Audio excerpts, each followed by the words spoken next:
Greetings, friends, and welcome to another episode of The Mistake Zone, your weekly dose of our lives and the mistakes within them. My name is Jaren Wade. Joining me, as always, one of my best friends in the whole wide world, Matt Alba. Hey, Matt. Yo. How are you doing? Yeah, I'm doing good. Matt, that's great. Also joining us once again, another one of our best friends in the whole wide world, Rakush. Hey, Rakush. Who's that? How are you doing? I'm doing all right, man. My stomach's all messed up because I decided to put some ghost pepper sauce on my food 2 days in a row. And, yeah, I'm too old for that. Yeah. Rakush, I What think up, we're Jaren? all too old for everything these days. But Yeah. since you introduced butt problems to the Mistake Zone, what was the time to butt stuff this week? That was, I think, less than a minute. Okay. Rakush, how is your butt? Oh, it's a disaster. It's only going to get worse for the next few days. I've made some terrible eating choices recently, but that's, hey, holiday season. If you're not going to make terrible choices during holiday season, when are you going to make them, right? True. Right? It's true. Just because whether it's mass consumption in a food degree or beating up wallet con degree, terrible choices are being made this week. But before we move on, Rakush, you said you partook in before the show, of course. Yeah. You partook in purchasing multiple burritos. One for yesterday, one for today. Yes. What's your burrito order, Rakush? Okay, so it depends on where I'm getting it from, but if I'm getting it from Burrito Boys, which is a chain here in Canada, in Toronto, typically I'm going for just a chicken burrito, standard. Lately, I've been trying to not eat cheese because of, health reasons, and so I've been replacing that with guac. And I'll get like most of the usual toppings, like, your onions, tomatoes, pickles, or jalapeno peppers, black beans. And yeah, man, I got a question for you guys. If you got a burrito in the fridge, you got to heat it up. How are you guys heating it up? Like, say it's a day old. Personally, I would probably wet the outside a bit, wrap Okay. it in foil, and then toss it into, like, oven or air fryer on, like, a kind of lowish temp.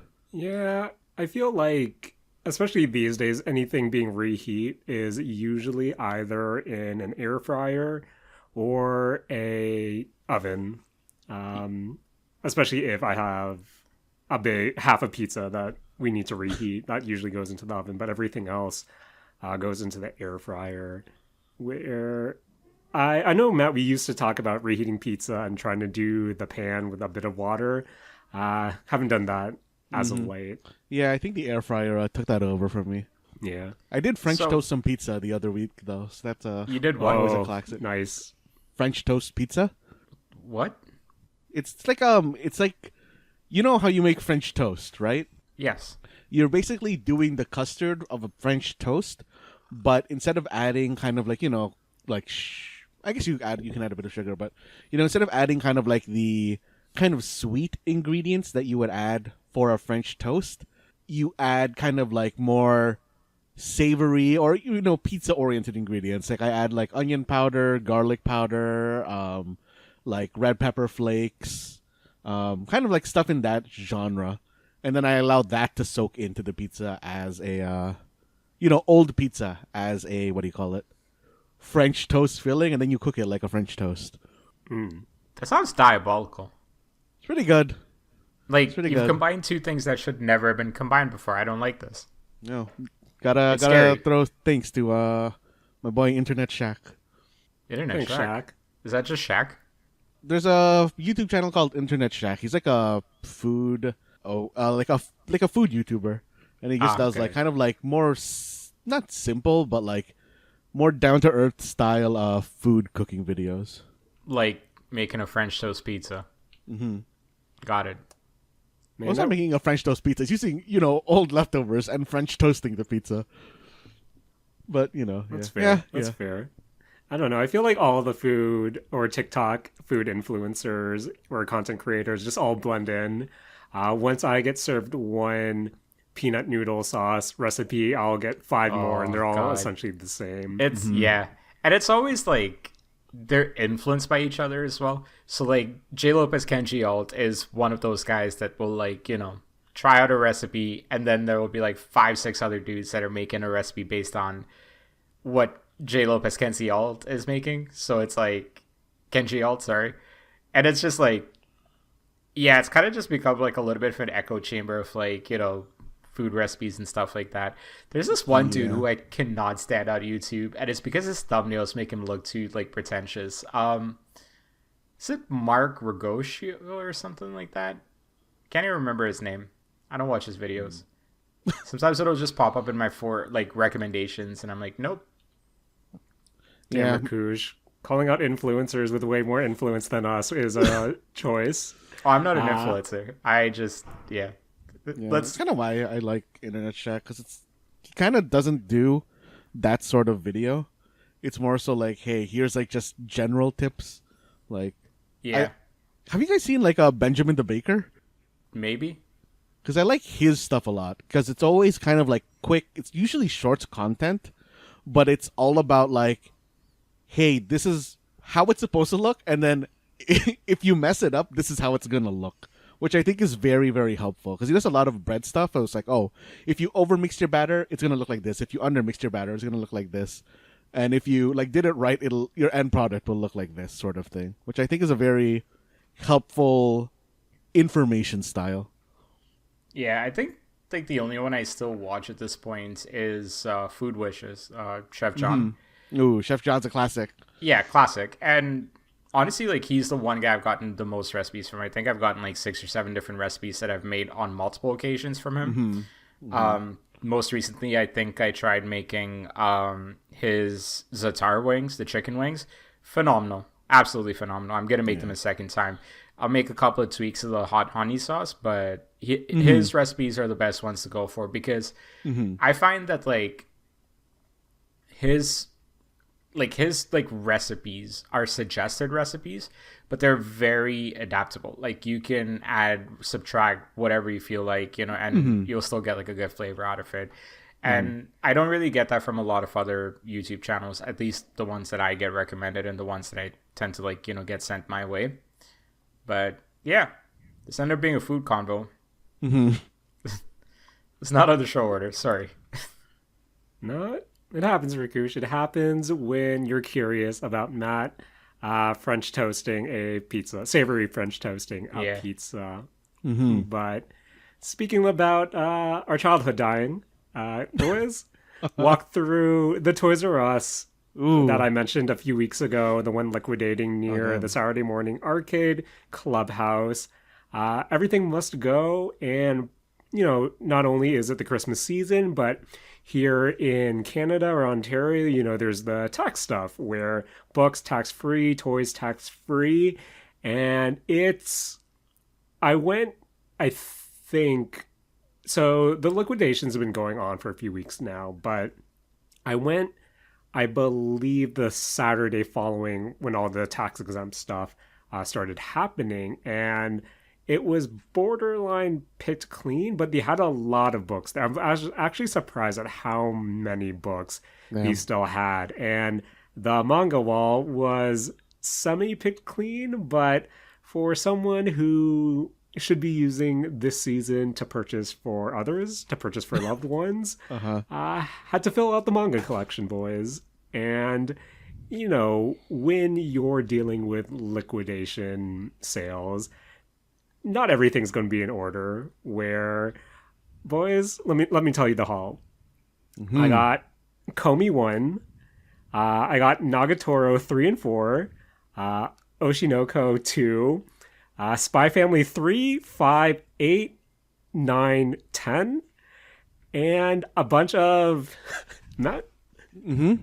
Tell me if you've been in my shoes before, where you see a cover of a volume. Matt, you haven't been in my shoes before, but might have saw a cover of a volume, romance inspired, and then I looked and it told us our heroine's name and how she's falling for her senpai of a female name as well, so I put Classic. that in the cart Classic. for reasons.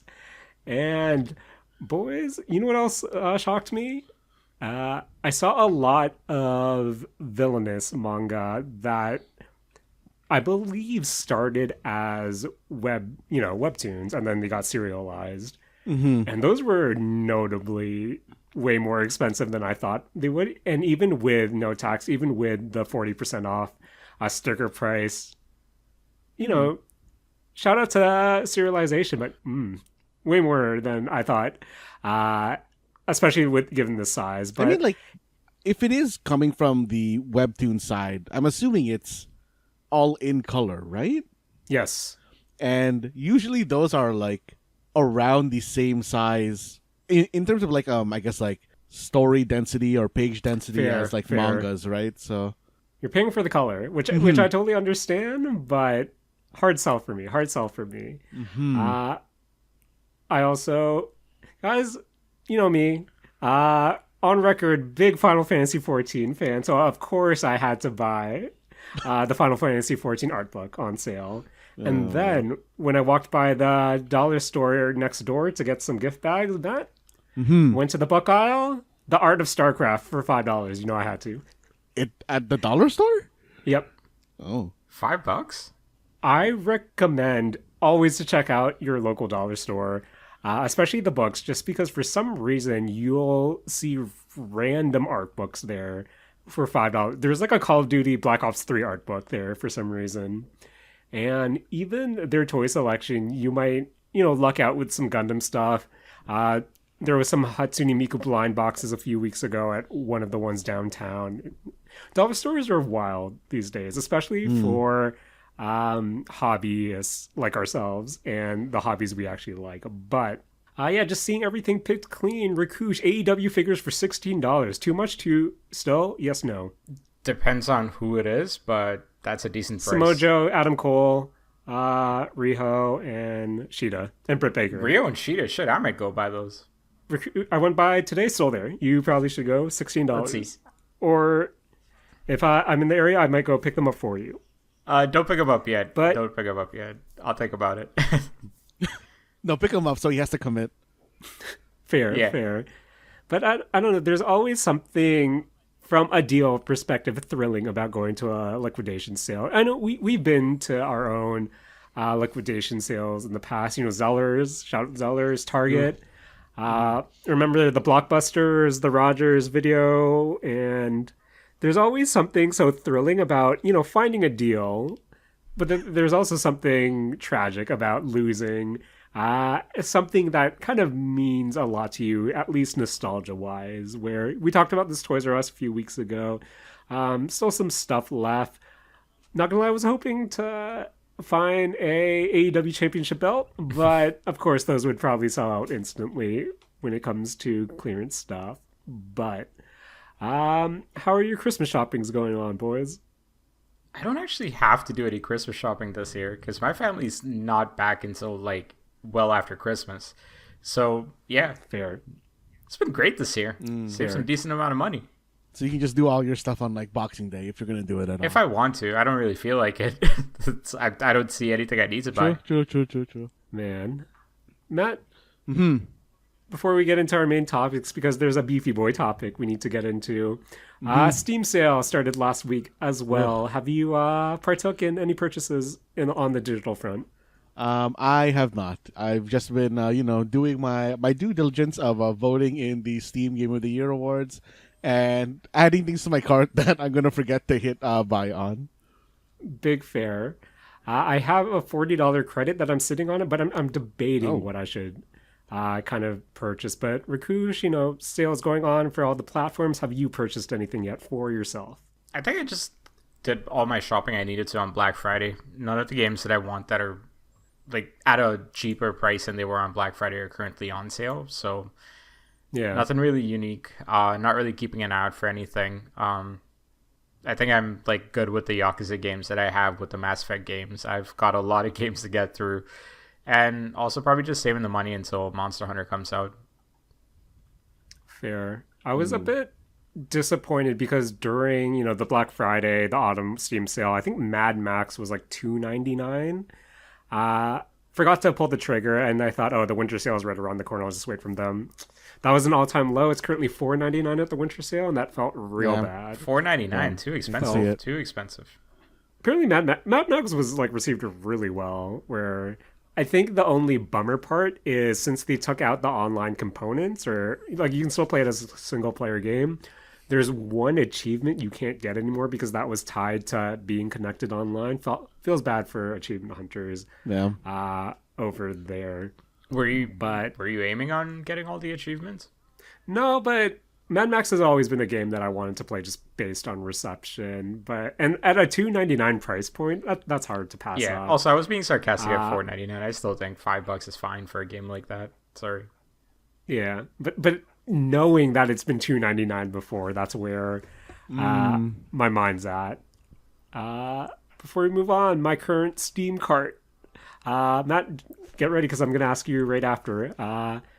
I currently have until then, Thousand Times Resist, TCG Card Shop Simulator, Hololive Treasure Mountain, and Super. Where is it? I got to scroll a bit.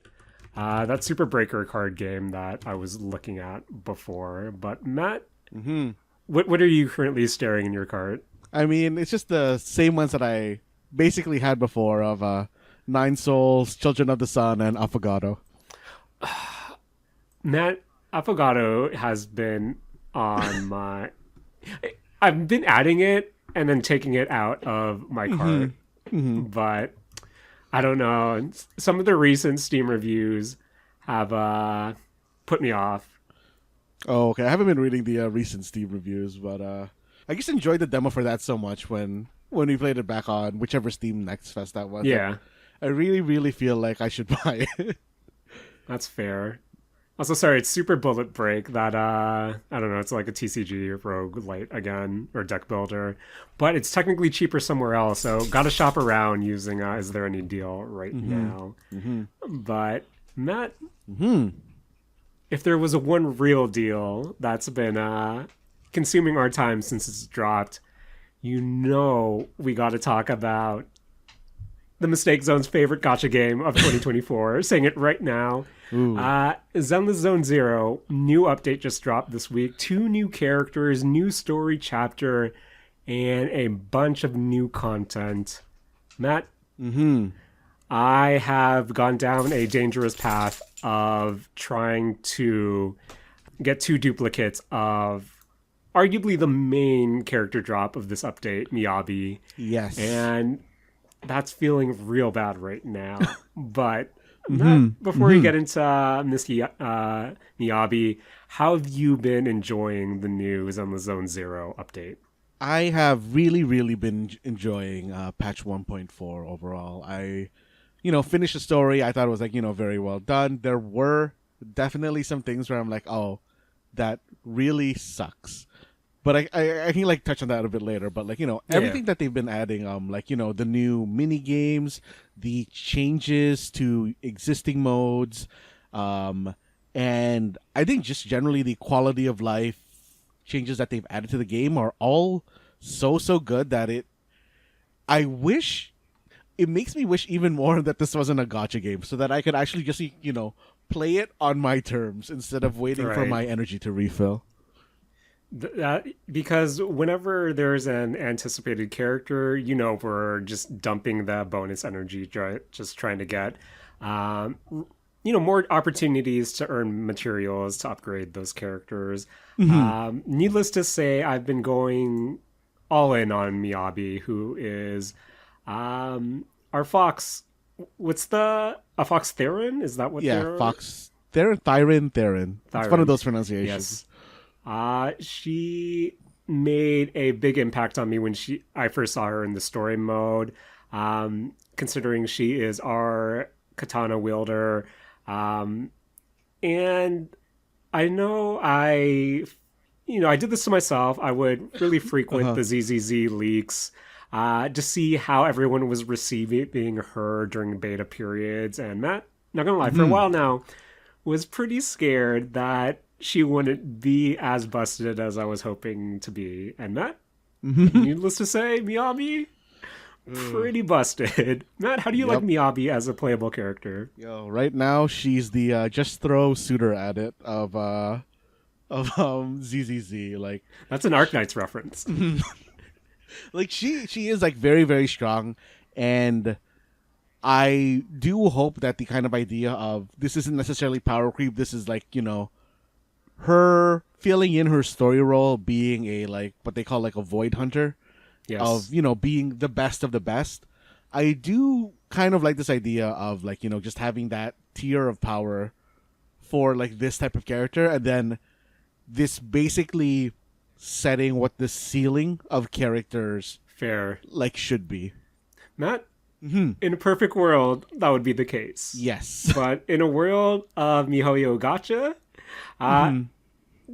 don't want to alarm you, but I think in 3 years, Miyabi's going to be a C tier character. Yeah, probably. But that's how but in the now, since we're living for the moment, she's just so much fun to play. I think she's visually stunning, and I think maybe it's because she's an ice DPS character, and since I don't have a proper ice DPS character, just being able to clear content I either haven't cleared before or was having difficulty clearing with my base roster. I don't know. It does something for me, Matt. It does, like, the dopamine hits right now with Miyabi. So good. And then on one hand, my first 10 pull, I was able to get her first roll. First pull of that 10 pull felt good. But then, I wanted to get her weapon, her W engine, and that took a while. And then now I'm trying to see to her because, Matt, not gonna lie, I partially put the blame on you, my friend, because when I said, man, C1 to Miyabi, it took me a lot of resources, all for a 10% damage boost, and then you put it in my head that might as well C2 her for that 20% damage boost, and I thought, yes, I should. Jared, the C2 boost that Miyabi gets is insanely like high. That is the, I think, biggest jump between any of the, what do you call it, like duplicate character pulls for any character, actually, not just Miyabi. So you're telling me I need to fly to Japan during her banner run period? I mean, there's still a lot of time. We still have like at least one more new story mode. I don't know how much of you've been doing of the Arknights like copied the tower defense content for the Bangbu versus Ethereal within CCZ.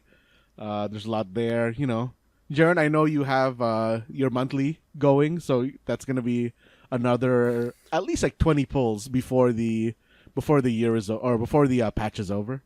Here's hoping, Matt. Here's hoping. But I think before we get into the actual new content, the substantial content, not saying Miyabi's not substantial, but another character we were gifted Asaba as a free 5-star character.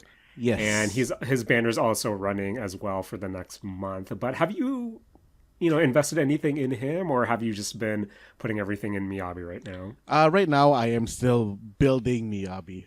Okay. So I haven't really been able to invest in him, but I think starting on, actual Christmas, there's going to be double resources dropping.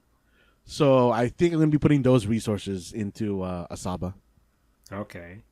Well, before we move on to some of the, big content from this update drop, gotta check in with our boy Rakush. Rakush, What up? Our girl Miyabi, katana user. Who's your favorite katana welding character In any media? in any media? Oh man. Ooh. It's Uma Thurman, right? You know what? Not bad. I don't know actually. Okay, we'll get back to you, Rakush. While you think that over, Matt, can you break down some of the major content to come to this patch and how you've just been feeling with it? So I guess going from like least big to most big, I think like one of the kind of changes is the change to Hollow Zero.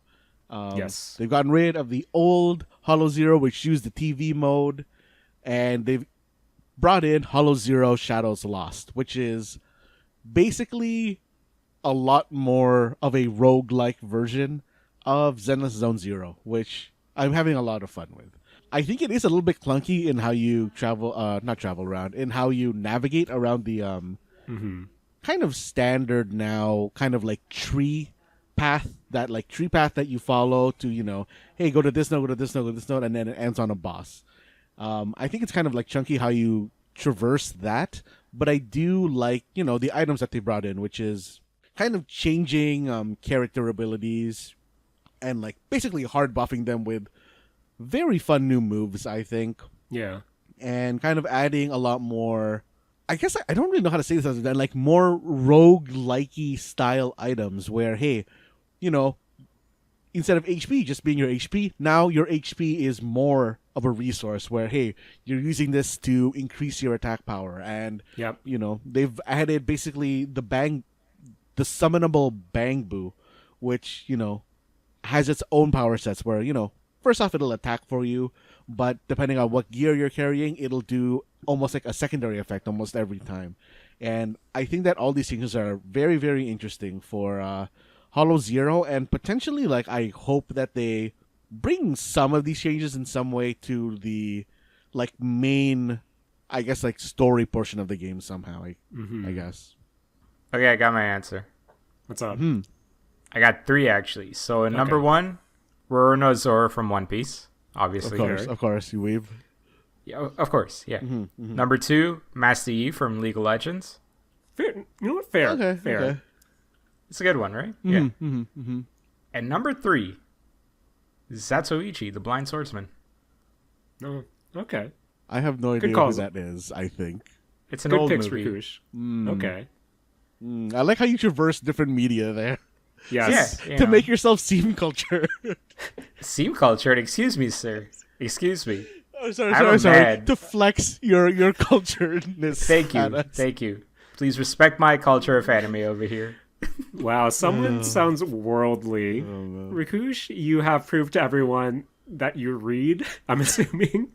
Not going back to Zenless Zone Zero, who, to be honest, we've also been reading, because diving into the story just a bit, what did you think of the latest story chapter? Right now, I believe I finished the first part only, which is after our protagonist and Miyabi exit the Hollow, and Perlman has been rekidnapped once again. But Matt, feel free just to go into it as well. Okay. How did you feel about the story chapters, the story beats, and potentially where the story is headed with another either update or even in 1.5? I mean, Jaren, I really, really like the story for this patch because this is, the Avengers of ZZZ so far. Yes. Right? Like, in patches like 1.0 up until, I guess, like 1.3, it has been establishing, all the factions. And now here in 1.4, they're starting to intermingle. And it, all comes together in a very, I think, like, very fun final chapter of the gang's all here. I mean, it's pretty on the nose when in the beginning you literally have Belle going through her essentially address book of all of the contacts she's made or they've made in the last few updates, where it doesn't surprise me that they all come together. And with this also revolving around this one big conspiracy going on. But there are like 2 things that were very strange to me about the story. Or I guess not 2 strange things, but one weird thing and one unfortunate thing about the story. The unfortunate thing being that since I'm playing this game with the English dub, yes, there is that voice actor strike going on right now. And unfortunately that did hit this game where there are just some moments when, someone goes to speak and there's no audio for them, which, really, really sucks. And it really threw me off to see that on the Zenless Zone Zero kind of like official YouTube channel, they push a lot of their kind of like backstory stuff, a lot of their promotional stuff there, but they also will put, I guess, like just cinematics from the game onto their YouTube page, and it's very very strange to me that they decided to put the unvoiced version of the cinematic onto their YouTube page. Right. Yeah, I understand why, and hopefully an agreement can come. And Yeah. let's be honest, let's pay people what they're worth, and let's not take everyone's voices and turn them into AI. But regardless, what was the other or thing you noticed most about the story, Matt? For better or for worse? Yeah. So there was this one strange thing that I'm wondering what like both of you kind of think of in terms of, I guess, like storytelling or something within that range, which is that ZZZ, while it is a game, it also does exist. Like I said, like they have their YouTube stuff, and they do push kind of story, or not story, but like character cinematics in there as well. And in one of the scenes of the story in patch 1.4, they do a flashback to a YouTube video, which is the YouTube video about kind of like Miyabi's upbringing. And they don't have that, at least like when I was playing, they didn't have that video anywhere in the game itself. Which, if you don't have the concept for that, or not concept, what's the word I'm looking for here? The context for that. Right. It is just a flashback to some random woman and a small Miyabi for no real reason. And I thought that was like a very strange choice to make for that moment in time. Sorry, when you say it doesn't exist anywhere in the game, what does that mean? Like, you're saying you can't go and rewatch it again? So when they release a new character in Zenless Zone Zero, there is kind of like promo videos for them where it's like, oh, this is like the character. Here's like, an animated short for them on YouTube. And in this particular example, there was an animated short for this character, Miyabi. And it talks about like, oh, why she is the person she is. And it is a story about her growing up. And in that story, it introduces her mother, and it's like, just scenes of her and her like mother and how that influenced her life, like up until the current point in the game. Sure. And then in the game, they flash back to that same cinematic, but that cinematic isn't in the game. It is only on YouTube. So if for some reason you didn't follow it on YouTube, you don't have context for what that scene is. That is weird. Is there like, have they explained why, or is there any sort of explanation as to why it doesn't exist in game? Because it feels a little bit weird to me to split up important context like that from the actual game itself. Like, I feel like it's almost a case of they expect you to kind of like go through all the content. But I feel like that's like a really weird expectation to have for, like, I think most people, like 90% of people, will have watched the YouTube cinematic, but I feel like that's a weird expectation to have of the I guess like player for like that kind of flashback scene. Yeah, from an execution standpoint, especially when you consider the aesthetic that Zenless Zone Zero is trying to go for, that it is within this essentially video rental store wrapper, that you have all these cinematics that have been produced that either flesh out a character's backstory or just flesh out their character in general. I think going back to Jane, the reason why I started playing Zenless Zone Zero in the first place, and then her character cinematics, the fact that those don't live in some capacity in the game itself proper, like there's the archive wall where you go do the character specific stories, but you would think that even within the game, even if you were just embedding the YouTube video in some way, just to have it being watched there instead of kind of redirecting you, where I do understand that it's probably just their attempt to create engagement, for their social channels and give you a reason to follow the game outside of your actual gaming hours, where Mm-hmm. always be consuming ZZZ, whether you be actually playing or you're drifting off to sleep and you're going to bed with this Miyabi cutscene as you fall asleep. But yeah, I think Mm-hmm. it's just strange that even it doesn't just live natively in the game itself. Maybe that's because it's a file concern as well, which could also be something. But it's Yeah. it's weird because when I think about the other gotcha games I play, whether it be a Nikkei, whether it be an Arc Knights, when you have though, sure, they're not doing cinematics for every character, but when they do have anime cinematics, they're there right in front of you. So yeah, it's just a odd choice, but there's probably other size concerns or just engagement concerns is what's stopping us. But yeah, to your point, Matt, it's kind of weird to have that happen and you not follow them on social. So I Mm-hmm. think from what you're saying as well, since I haven't gotten to that point yet, it probably could have been executed a bit better, but all the more reason for you to alt tab and go onto YouTube is what I'm Mm-hmm. guessing. Mm-hmm. I mean, like other than that, like story stuff, like I think like overall the story has been very fun. That it Hmm. ends in I think a very interesting place. The it does that thing where the credits scroll, but there's like stuff happening in the background with everybody kind of just like chilling, which I really like to see.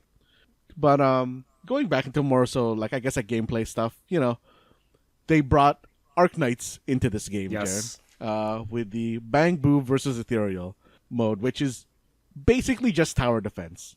Um, Matt, shout out to all the content creators making video. Shout out to all the Arknight content creators making oh videos man, about how to pass these stages. I Mhm. appreciate that. Like okay, to be fair, the content in this patch, if you're playing Arknights, the content in this patch is not particularly hard. Yes. Um, but I love to see that like our boy Kyo is Yep. making. Jared, I feel like I'm missing something if I don't hear his voice saying like oh, then you just wait here for a bit Yep. and then you do the rest of the stage. Fair. Um but seeing how he did everything so much easier than how I was doing it made me so butt mad.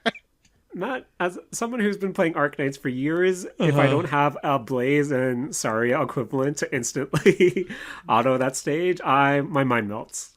I want to Oh either man. spam buttons or place two OP operators to make everything easier for me. But Hmm. how is Zenless Zone Zero Nights for you, Matt? It's very enjoyable. Like it controls a lot. Like what do you call it? Like Arc Knights to the point where I stopped playing with the controller because I didn't like it. I Yep. specifically switched to mouse and keyboard for that section of the game, and it feels good. It feels good. It feels good to sort of be back, but not actually be back, and makes you think I should log Fair. into Arc Knights. You should. The Sanrio collab is going on right now, and I Mm. purchased the 3 costumes, totally forgetting I had costume vouchers, so that felt bad, Matt. Ooh, sucks. That's rough. That's rough. Jaren, that could have been money to Miyabi rolls. Yeah, but that was Arknight's currency that I saved. But Oh, there true, true, there are true. always going to be more limited units for me to pull for. But Mm-hmm. uh, Matt, Mm-hmm. I believe wasn't there another event also going on for in terms of new gameplay additions to ZZZ? Yes, there is one more, I guess, like major gameplay or new major gameplay thing, which is the Deadly Assault mode. I don't know Which what this is, Matt. Can you please explain it to me? so, Jaren, Deadly Assault is a very DPS oriented mode in which you're fighting 3 bosses. Each of these 3 bosses, you have a 3-minute timer to hit a certain point threshold. This point Okay. threshold is based on first off like your damage, and secondly they have objectives within the fight itself. Where hey, if you do this thing, for example, if you're fighting the ballet twins equivalent boss, every time you kill one of the twins, you gain bonus points. Hmm. Like it's that sort of thing, and then they all have modifiers like, hey, these twins, like if you use electric damage on them, they'll gain like stacks of damage or like some stack that you can expend in some way. But the real kind of like trick that they're adding here is making it a lot more like the Shiyu defense, where you are fighting 3 bosses, but you'll need 3 separate teams to fight them. Okay. Where you are not allowed to overlap on, characters or Bangbu. And that is really what is making this mode a hard mode, and makes me want to level up my Harumasa when we get the bonus mats. Because Matt, Mm-hmm. as someone who only started clearing the defenses just because Miyabi finally solidified a second team for me, I do not know what to do for my third team, who to build around. Because Matt, one thing I'm really terrified for is not necessarily 1.5, but 1.6, where if I'm already going this deep on Miyabi, my resources for, the Ether support girl in 1.5 depleted. And that character you told me about the other week, about who I believe is looking for at 1.6, as much as I want a fire DPS, might not have the resources to do The fire so. DPS is 1.5. Cool. I won't have the resources to do so. So, Matt, have to ask, what is the third team you're building towards right now? I think right now the third team I'm going to be building towards is Lyakon, Harumasa, and Nicole. Cool. I will do that as well, then. Because I cannot think for myself in this game. Ooh. But yeah, like overall, I think like 1.4 has been a very, very interesting patch. I haven't even gotten a chance to redo the earlier TV missions because they've removed the TV mode and replaced fair. it with the kind of like third person wandering as a Bangbu. And apparently it controls a lot like Fall Guys, which sounds very interesting to me.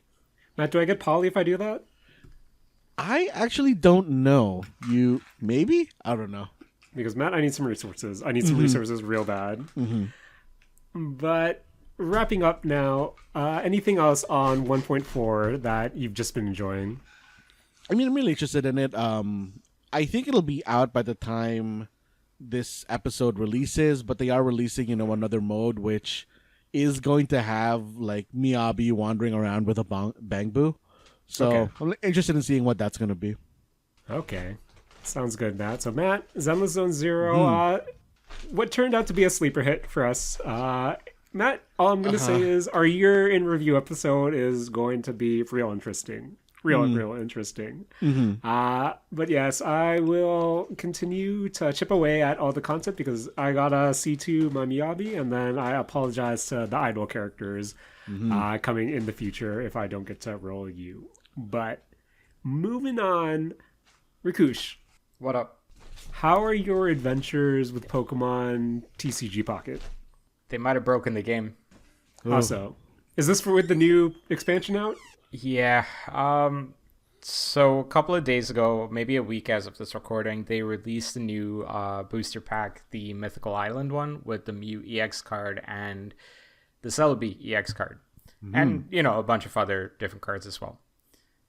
And so there's some interesting sort of additions to the roster, and there's some cool updates to the decks and things like that. For example, I've gotten a chance to update my Lightning deck to be actually a pretty good sort of bench attacking deck. It's a little bit similar to how Articuno and the Great Ninja decks are able to just kind of attack, do splash damage or do bench damage. So if someone's trying to protect their EX characters, you can just kind of chip away at them until it's too late for them to bring it back to the foreground. So there's some cool additions there. The annoying addition is the Celebi EX card, because they've kind of broken the game with that and the Superior card as an addition. So just to explain how some of these abilities work. Celebi with 2 energies or more basically flips a coin to do 50 damage for every heads that Celebi rolls.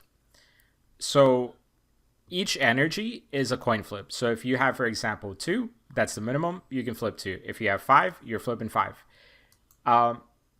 Superior is the fully evolved version of Servine, and I can't remember the base Pokemon, but it's an evolved card. Snivy. Yeah, there you go. And it's got a passive ability where every grass type energy card is actually multiplied as long as this card is in play. So one energy card becomes two, two becomes four, four becomes eight, so on and so forth. You might have already put the pieces together here, but if you have a Celebi in the active spot, you have a Superior on the bench with the passive ability, you can get to instances where there's just way too many coin flips. And apparently, there's no limit to how many coin flips someone can do with this card. And I've come across decks where, for example, I've sent you guys a screenshot for this one where I was facing a Celebi deck, and this dude had 18 coin flips, 50 damage each, 5-0, 18 coin flips. There isn't a Pokemon with 200 HP in this game, as far as I remember. So all you really need is 4 flips out of 18. Because also, sorry, another thing to add to this, the Superior, if you have multiple Superiors, the passive ability stacks.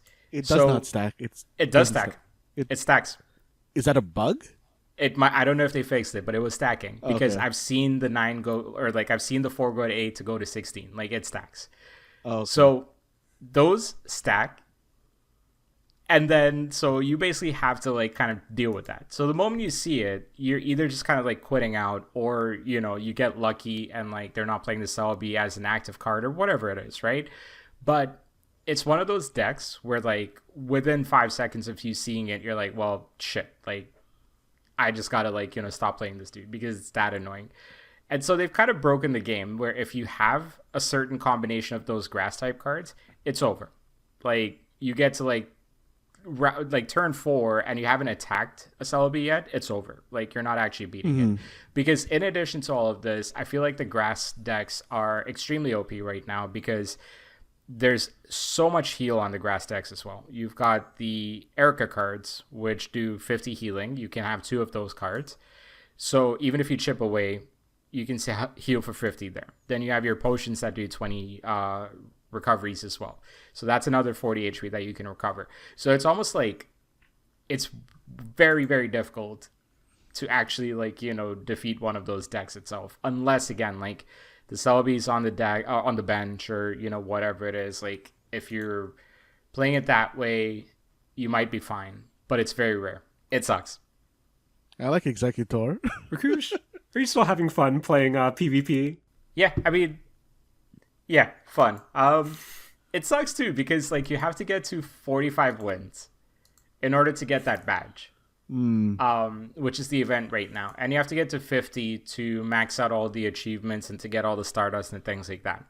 Not that like I have any shortage of Stardust because I haven't really been using that too much, but yeah, like there's been a lot of games where I've just basically like instantly quit out because I'm not going through any of that nonsense, right? And the annoying part about this, and this is really kind of like the secret to all of this, the reason I'm the most annoyed is I don't actually have a Celebi card yet, so I can't actually run that deck myself. Yeah.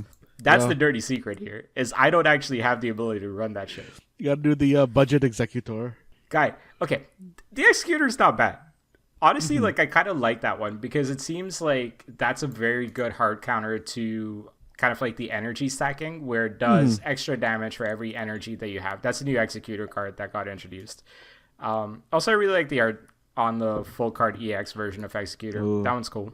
I really don't like the full art version of the Execute or the Superior. I know a lot of people like both of those. Really? I think they are so messy and hurts my eyes to look at. I would say they're busy. I wouldn't call them messy or like okay, yeah, like yeah, that. But I think busy, it's difficult. yeah. I do agree that it's difficult to read, like Yeah. what's actually written on the cards. Yes, I do agree with that. I guess I'm just kind of like ignoring it because at some point I know what's on the card, so like I'm Yeah, not actually yeah. like reading it. So like that initial kind of shock of like what the hell am I looking at kind of disappears, and it's all cool. It's all good, and like it's fine. But yeah, like that's the one kind of glaring annoyance about this. And the thing is, like, I don't think this is an oversight because they have a bunch of like computer missions, or like you face the computer and you have to like you can beat these to get like hourglasses, to get more like of more materials and stuff, to summon more Pokemon and things like that.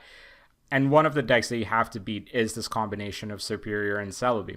Mm-hmm. So they know what they've introduced into this game.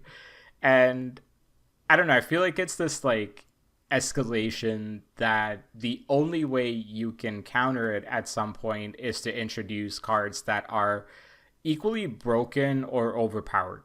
Because this isn't a game where I don't think they're going to be nerfing cards, for example. Yeah. At least that's my gut feeling. Maybe they will. I don't know, right? Like, it's still a fairly new experience. Who knows what they decide to do.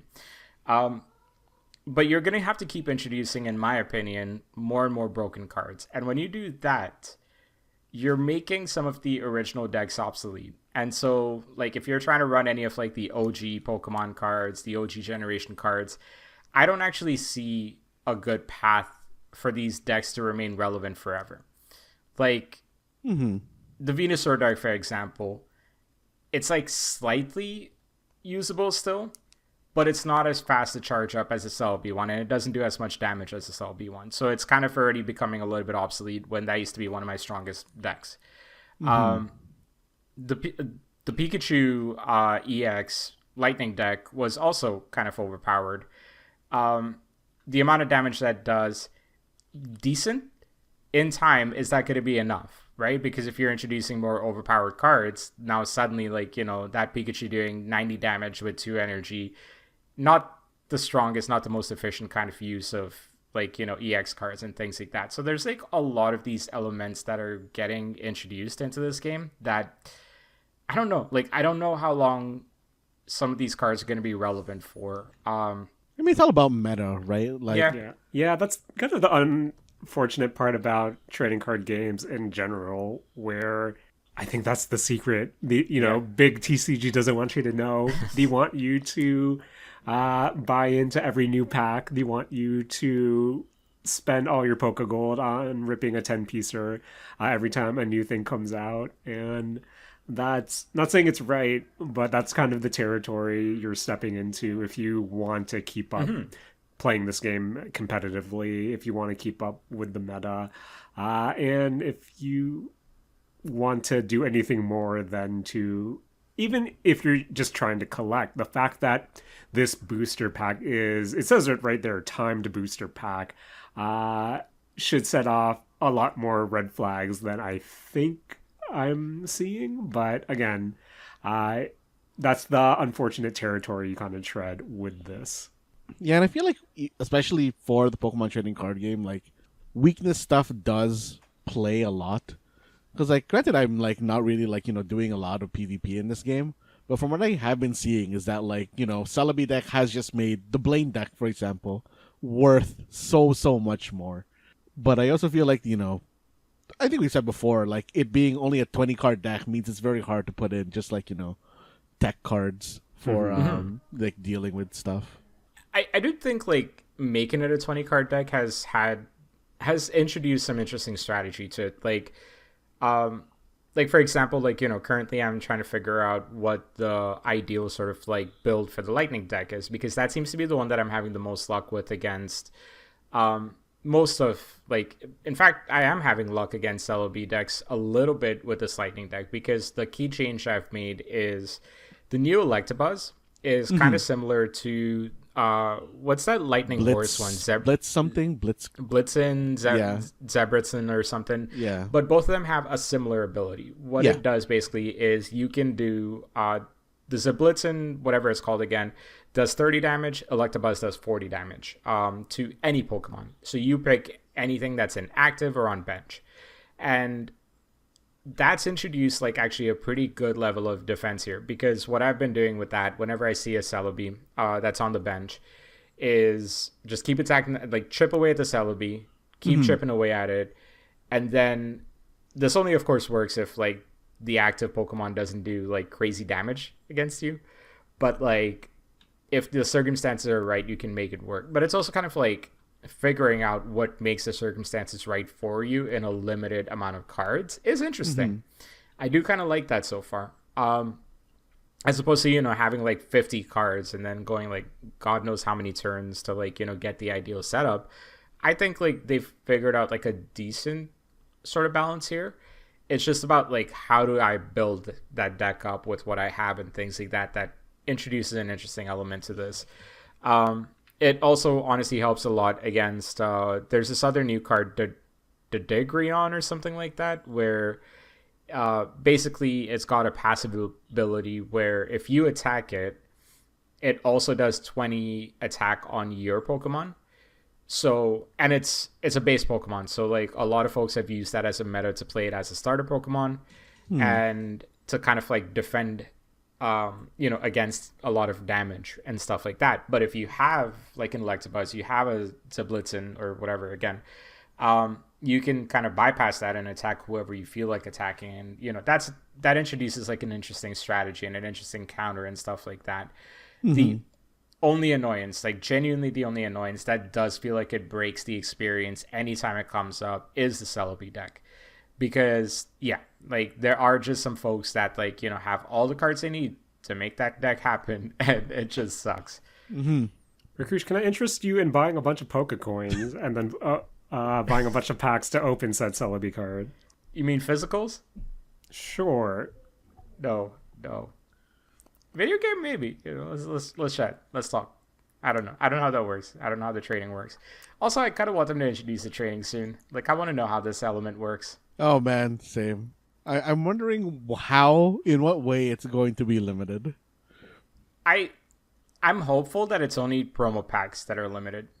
I mean, I'm assuming it's going to use like what's it called? The Stardust currency to like handle the trades, but yeah, that makes sense. It's kind of like what they do with Pokemon Go. Not that, these two are interconnected that way, but you can kind of see just how they handle trades and potential limitations that they can put there. I think like beyond that, it's more just like, I hope they don't limit what cards you can get back, right? Like, Matt, maybe I'm snitching on you. I don't know. You've got like 5 different accounts. I don't know if you're still running all 5 accounts.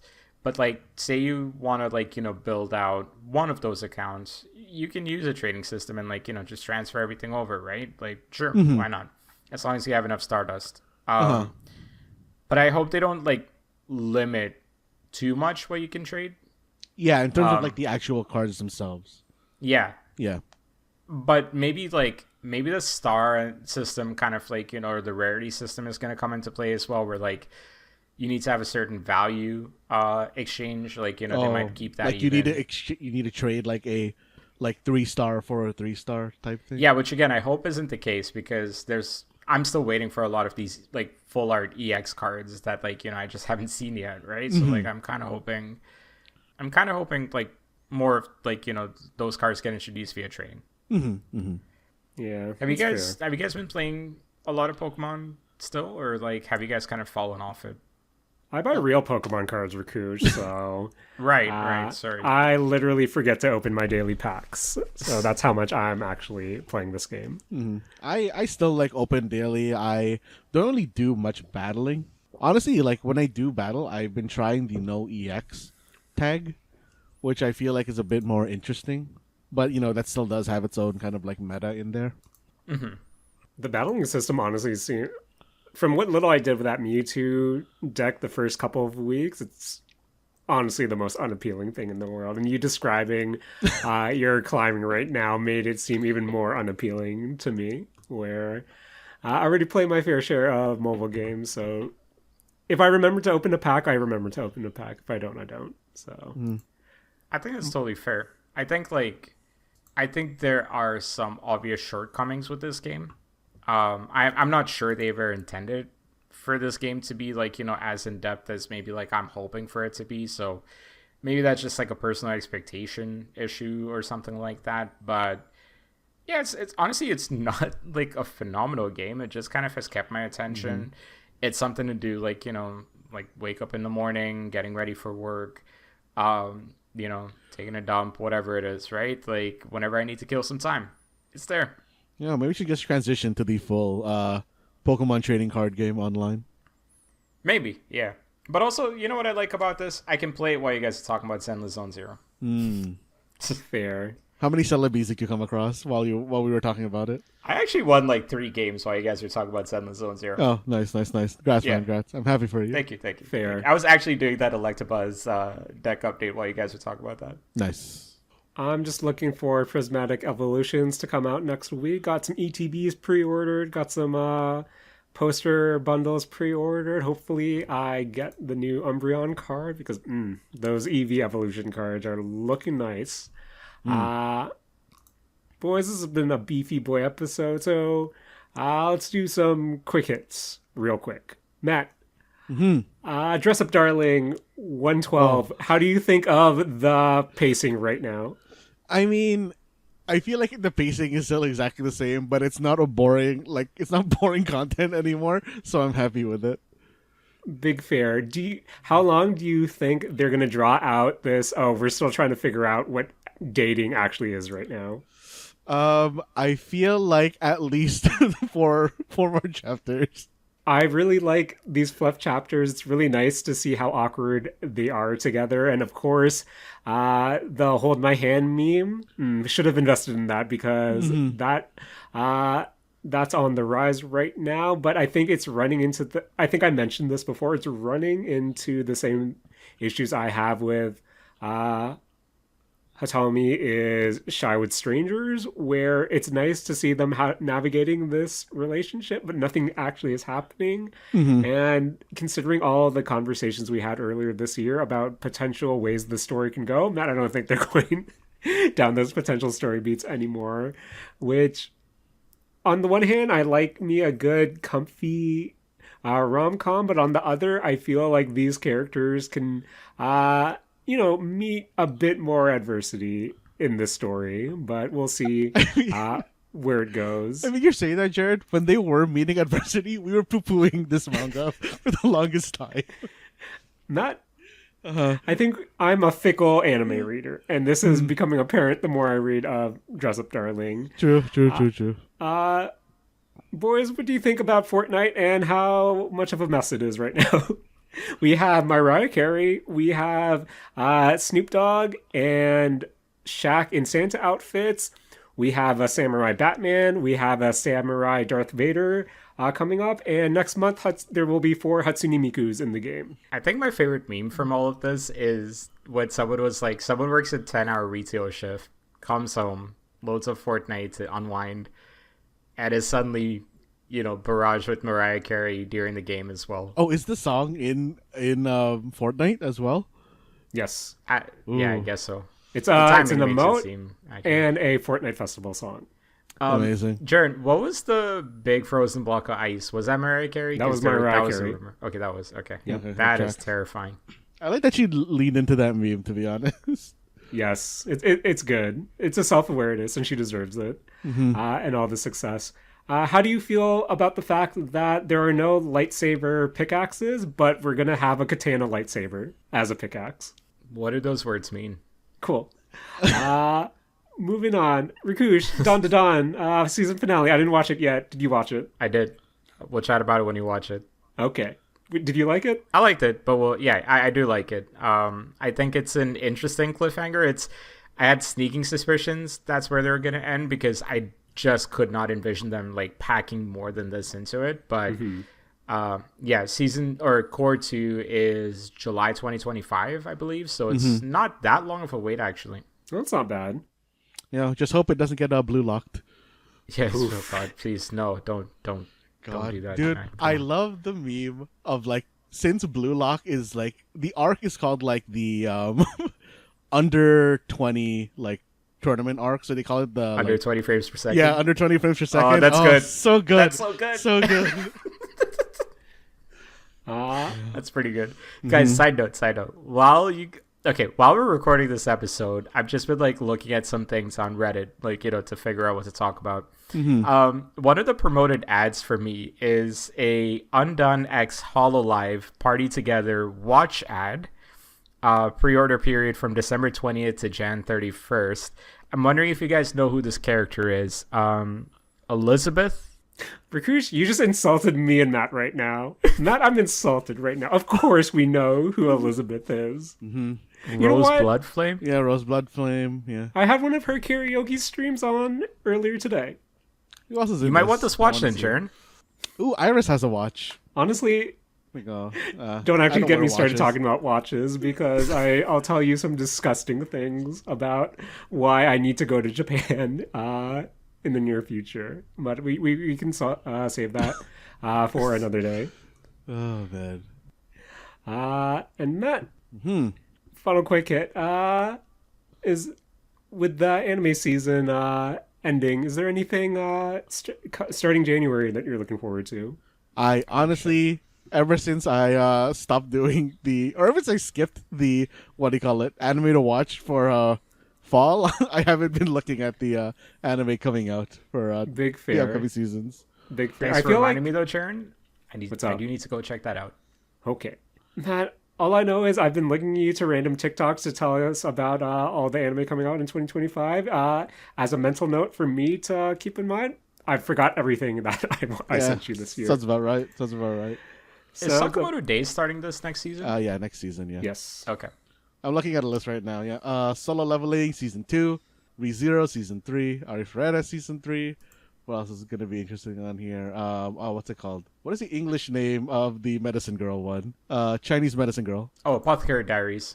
Yes. Season 2. I'm actually really excited for that one. One of my favorite shows of the year. Jaren, Last year's favorite show of the year.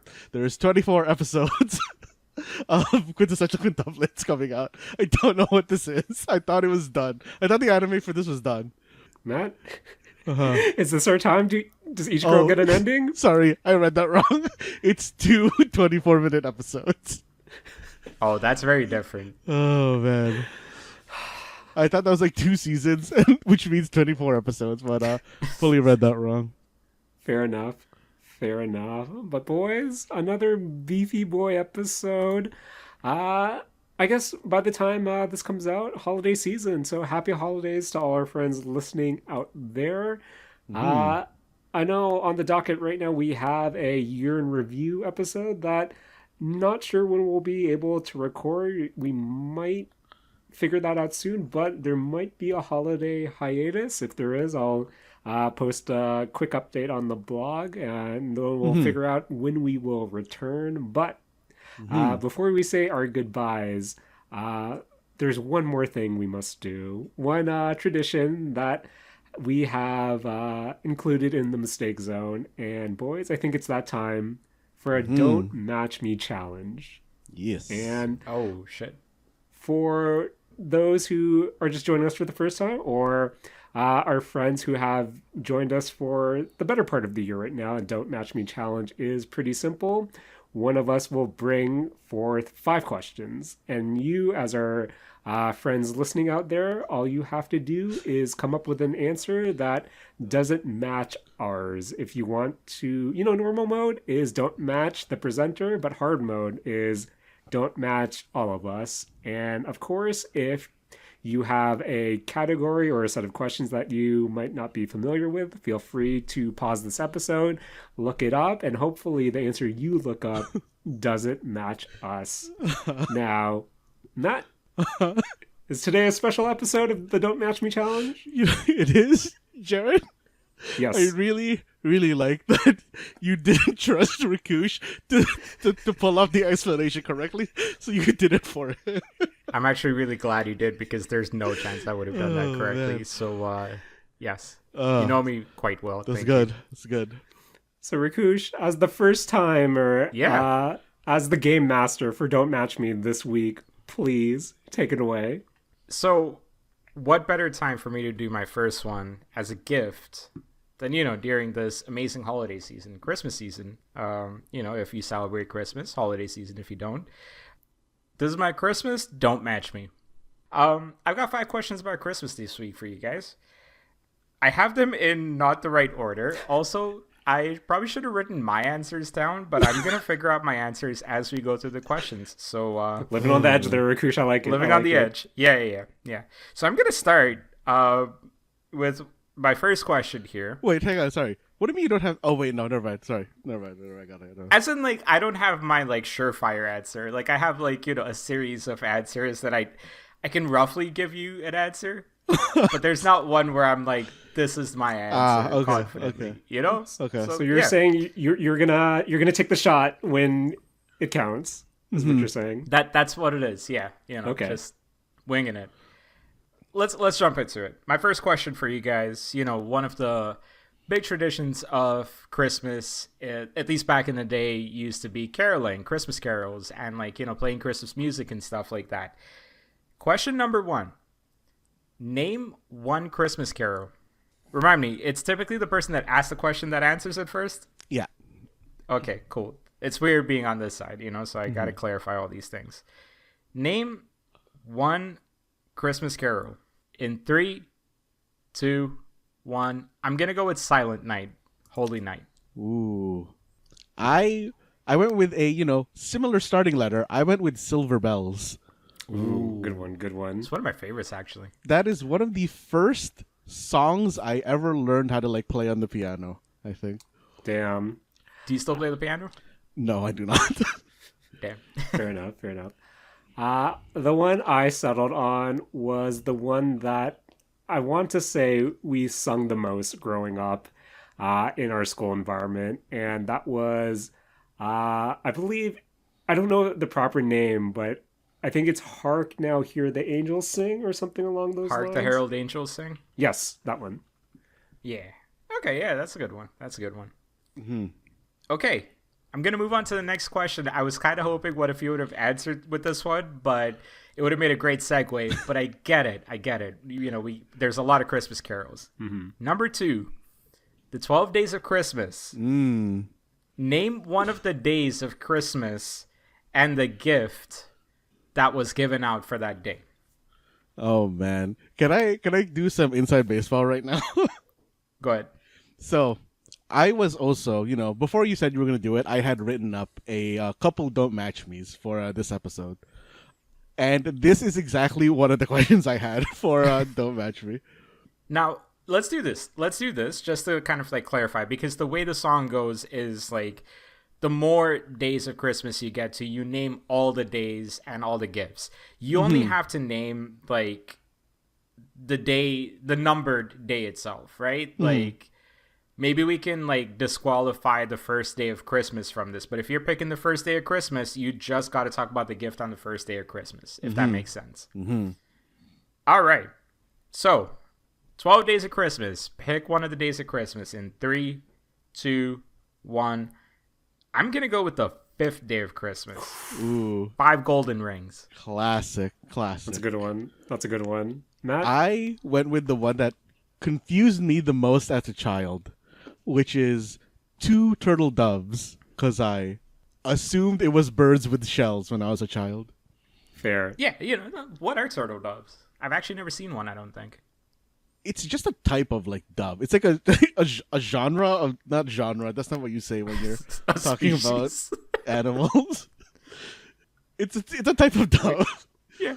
Mm-hmm. Honestly, Okay. For my answer, I went with, of course, the first one that came to mind was 5 golden rings, but Of course. I feel like that's Of the course. one you go to. And to be fair, I only know 5 to 1, so I went with the next one I knew, which was 4 calling birds, day 4. You know what? This person got a lot of birds now that I'm thinking about Yes. this song. Yeah, actually, yes. Because it went with a partridge, Uh-huh. then 2 turtle doves, then hens, French hens, Uh-huh. calling birds, Uh-huh. and then they take a break, they get the golden rings out, Mm-hmm. and then they're back to it again with 6 geese a laying, Uh-huh. 7 swans a swimming. Mm-hmm. Now the 8th one kind of weird, because what are the maids milking? I don't know. Cows? I mean, you can milk multiple things. And then 9 ladies are dancing on the 9th day of Christmas.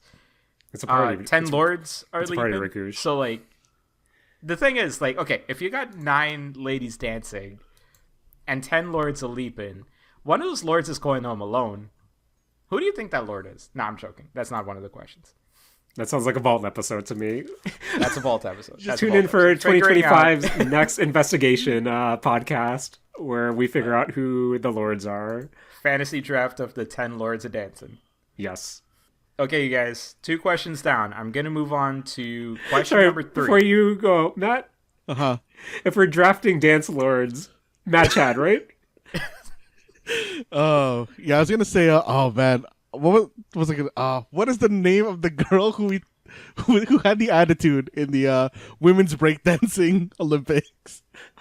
Are you talking Raygun? about the Australian? No, six. Oh, it's no. not. I was gonna say 619. That's definitely not it. Rey Mysterio. Shout out Rey Mysterio. Shout out Ray. Oh man. I know who you're talking about. Oof. Matt, let's re-listen to the Breaking episode. Oh man. Yeah. All right, sorry, Rakush, carry on. All good, all good. Question number 3.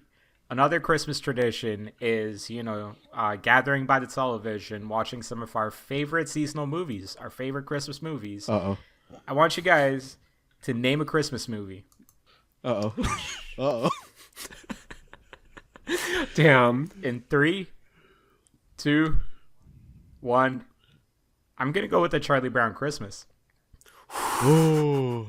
I was sweating there, man. I was sweating there. I can only think of 2 movies, and they're in the same series, which is Home Alone. Oh, okay. Oh, that's a good one. That's a good one. There's a lot of Christmas movies. I'm surprised Damn. you guys are sweating this. No, because I thought instantly I went with Elf, but I feel like Elf was too, pretty. I thought Elf was going to be picked, but I also thought right after Jingle All the Way, and I thought, damn, Ooh. I feel like our generation also has Jingle All the Way on a good pedestal, where I was sweating if you guys would pick that as well. Mm-hmm. Do you guys think Die Hard is a Christmas? I knew you were going to ask Very that, and cliche question. I knew you were going to ask that, Rakush. Of course. I've never watched Die Hard. I don't know. You know what? Jaren, do you think it's a Christmas movie? Sure. I'll watch Alright. it during Christmas. What's your favorite Christmas movies? So, not a Christmas movie. What's your favorite Christmas movie? I hate Christmas movies. Really? Yes. Interesting. I like Jingle All the Way. Jingle All the Way has nostalgia for me. I think Gremlins is my favorite Christmas movie. Is Gremlins a Christmas movie? Yes. I've only watched Gremlins once, so I don't at all remember the actual setting. I actually am probably going to watch it tomorrow after work is done. Going to do a combo watch of that and Tokyo Godfathers from Satoshi Kon. That's probably how I'm going to bring in Christmas. Guys, moving on to the next question. The reason I picked the Charlie Brown Christmas, it's kind of a staple. It's, it's one of the classics. It's one of the things that everybody can watch. It's surefire. Charlie Brown, to me, is a staple at Christmas. So I want to ask you guys to name one of the Charlie Brown characters. Ooh. Okay, I'm going to do this in 3, 2, 1. I'm going to go with Peppermint Patty. Ooh. Okay. Oh man, I went with Pigpen. Pigpen's good. Pigpen's really good. I Pigpen also was my went with second Pigpen. choice. We almost all man. had Pigpen. Pigpen's really good. I think if I'm trying to think of a Charlie Brown character that isn't Charlie Brown, Pigpen is my default. Yeah. Yeah. I would maybe go with Lucy. Oh, Lucy. I was thinking of Linus. After I thought of Pigpen, I thought of Linus. Linus. Yeah, Linus is good. And then Sally is another good one. Then I remembered Snoopy and Yeah. Woodstock are Charlie Brown characters. But I feel like Snoopy's like his own character now. Like, if you told me think of a Charlie Brown character, it's Pigpen, Lucy I'll think of, and but yeah, I don't associate Snoopy with Charlie Brown. Which is Yeah, weird I to think about. Snoopy is a Charlie Brown as the minions are to Gru. Fair. Oh, that's an interesting comparison. Yeah, I see it. Okay, guys, last question. Funny enough, the way we started, not planned out, but kind of ties into the last question I have here. Another one of the Christmas traditions, probably my favorite Christmas tradition, is just eating a lot of food and drinking a lot of different stuff. I want you guys to name one dish or drink that is traditionally consumed during Christmas. This can be a side dish or a main. It's entirely up to you. Ooh, All right. Side dish or a main? Oh, And it can be a dish or a drink. Does not have to be, one or the other. Okay. Ooh. I'm going to start this in 3, 2, 1. I'm going with eggnog. Ooh. that's a good. I was one. thinking That's a good eggnog, one. but when you said drinks, I thought, no, I have to veer away from it because that's exactly what I feel like It's you would want me to obvious. pick. It's a leading question. Yeah. Honestly, I went with stuffing because I feel like I never see that outside of like big feasts, and that's the Yeah. only time I see stuffing actually. Because I think I'm not in a white family, but that might just be me being racist. No, on Matt. I was gonna say get out of my mind because I also said stuffing as well, where I associate stuffing with Christmas more than I do Thanksgiving. Oh man. There's also what's that joke? Like when we were kids, you'd get like the cake, the fruit cake. Oh, Was it just fruitcake? Yeah, I think it's just fruitcake. I wanted to say Christmas cake just because of the Japanese memeing version of Christmas cake, but I Sure. thought you said it had to be like a main. Yeah. No, it can be like a side or a main. I think I wouldn't. If you asked me, is Christmas cake is cake a side? I would say no. Cake is a dessert. Oh, I see. I see what you're going with. Yeah, I guess like okay, yeah, maybe like I should have said like it can be anything. Like it could have been like a fruitcake or whatever. yeah, just as the well, food but yeah. associated with the holidays. But Yeah, yeah. Yeah. Panettone's Yeah. Panettone, I think, is one of the names for that cake. Just a fruit cake is But growing up, like that would always be kind of like the more fruit cake kind of thing, right? Like everybody would just buy that as like the go-to safe bet. So yeah. The one I found interesting was like the drink, because I'm not sure if there's too many drinks that are associated with Christmas outside of eggnog. Yeah. like peppermint latte, you go gingerbread Yeah. latte, you go eggnog Yeah. latte. You know, I don't want to blow up the spot, but there's this Chinese bakery, kind of, I guess, near the Saturday morning arcade clubhouse that one of their holiday drinks is a matcha eggnog latte. Real good. I want you real to good. send me the name of this place after the recording is done. We got that and the matcha Earl Grey latte. I'm still thinking about it right now. Yeah. That sounds phenomenal. Yeah, I Sorry, feel like go on. eggnog is the only one that I feel is Christmas, and then everything else is winter. If that makes Fair. sense. Fair. I see it. Yeah.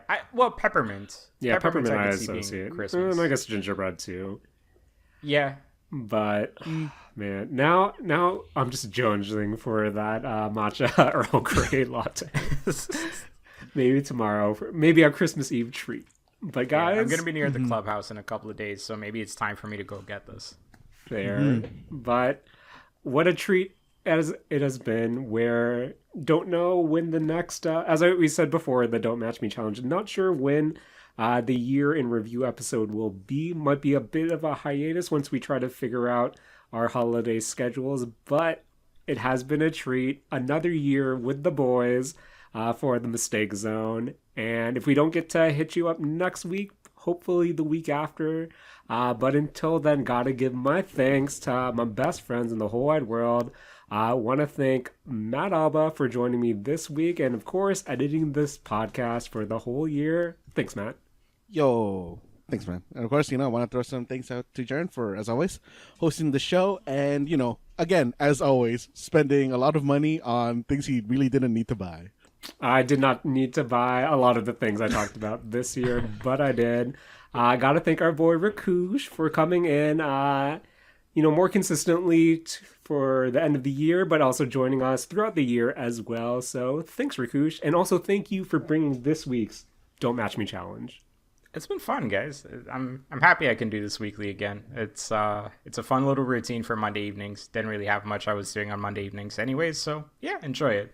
I'm gonna finish it off with a greeting that I've been giving to all of my work emails, through all my work emails. Fuck you.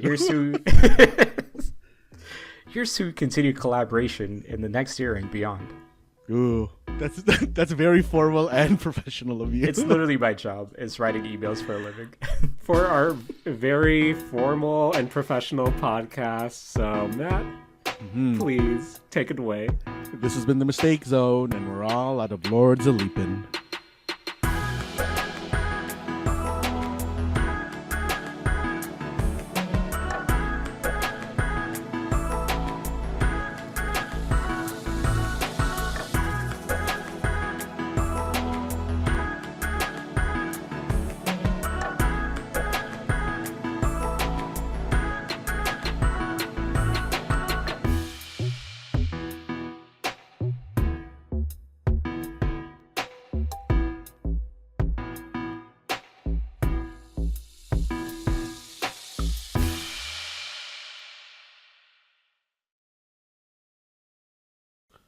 Oh, the Gundam Crocs are on sale, but are they in my size? Nope, they're not in my size. Damn. So Yeah. I found out apparently there's like pegs you can put in the little holes on the Crocs. They're called gibbets. Jesus Christ, Rakush. Wait, what are they called? They're called gibbets. Gibbets. Oh my god. Okay. Did you not see those when like KFC did theirs? I mean, I didn't think they were like, I don't know, like I guess I didn't expect like third party ones. I just thought like, oh, it comes with the Crocs, so it's just Were like you part of not the, going to thing. any vendor markets in Japan? Because I just went to one this weekend at the Japanese Cultural Center, so they had the Ghibli market, and that's where I found out for the first time that that's a thing. You haven't partaken in obvious bootleg, not Nesco and Tanjiro. Oh, that was my biggest regret from Korea, not buying Mexican Tanjiro bootleg gibbets. I think that would have been pretty good. Damn. Why aren't these Gundam things in my size? Now these Gundam gibbets are pretty good. I'm going to link them in chat. Amazing. You get them? $63 for Crocs? They're all-terrain Crocs. Rakush. Is your does value that mean? proposition of Crocs? Because Crocs are legit footwear, where, of course, they'd be like footwear pricing. I guess like for me, I wouldn't wear Crocs outdoors, right? So like if you tell me I'm spending $63 for something I'm only gonna wear indoors and has like no real like multi-utilization, or like what's the word I'm looking for? It's not utility. I would not want to spend $63 on that. This man's talks like he doesn't know what speed mode is. Disgusting. I'm disgusted right now. Wow. What's Wow. speed mode? You put it into speed mode. Come on. I had like a different Today I'm Old. I feel like we just did the Today I'm Old for this episode. See, Rakush, know, when we the should strap go to the is up episode. front, that's casual mode. But when you Okay. strap up, that means we're going places. You know what's wild about the Gundam ones too is that the straps have Velcro. Or maybe I've just never used the real Crocs before. This is like, okay, so you're telling me people run in Crocs when it's in speed mode? You can run. You have the option. That is the versatility of Crocs, Rakush. Okay, do I have to do like, is it mandatory for me to do an anime run where I'm wearing Crocs? Well, I mean, there's like the Naruto and Demon Slayer collabs, but Right. guys, we can get the JJK logo. Okay, Oh, okay. man. Do you guys ever like, so whenever there's like anime merch, I absolutely hate when it's got the show name on it or like the comic name on it. Oh yeah, same. I need it to be subtle. This is not subtle. Fuck, I might buy those two Gundam gibbets. They're pretty good. They're pretty good.